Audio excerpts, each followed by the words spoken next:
hey, let's make melanated water, half organic coconut water, and an element packet. I'm so happy to have my coconut water back. Those 2 days without it were the worst, for real. Okay, so somebody messaged me and was talking about creating bad habits. It got me thinking, because I've never done a video like titled Bad Habits with Babies. Because here's the thing, I'm worried about it with my first. Like always trying to lay them down for a nap, always trying to get them to sleep independently, always trying to follow some sort of schedule and whatever. With 2, 3, and 4, I didn't give a fuck about creating a bad habit because I knew that we'd get out of that habit once they got bigger and once they could self-soothe and once they got bigger. Like literally that's it. Bad habit of wearing them for every single nap.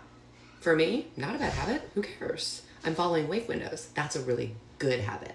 Okay? Nursing them to sleep, it might seem like a bad habit. For me, it allowed me to sleep and it allowed them to sleep. Good. You know what I mean? And then once they get into like month 4, you can start trying to implement these better habits of laying them down independently for sleep, laying them down drowsy but awake. But until then, I'm just like fucking chilling, doing whatever I can to make my life easiest, which is following wake windows, lining up naps with big sibling, wearing them for a lot of naps, sleeping with them for the big afternoon nap, feeding them every time they wake up in the middle of the night, not really trying to put them back to sleep at all. My passy babies, that was easier. If they fussed, I could pop a passy. 2 babies that weren't passy babies, that didn't exist. If their eyes were open, I was nursing them so we could go back to sleep, both of us. I feel like you just need to stop thinking about bad habits until like month 4. The best habit you can make is following wake windows and being consistent.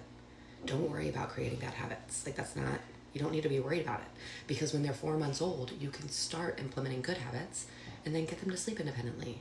But until then, stop thinking of it as a bad habit. It's not a bad habit. They're babies. They're really little. They can't self-soothe. You're following wake windows and you're wearing them for a lot of naps. You're napping with them. Like everything's, so you're feeding them on demand. You're feeding them more often than what a book tells you should feed them. It's not a bad habit. They're just babies. Okay, I really gotta go. I'm super late. Let me know if I should do a desk app about that today. Okay, bye.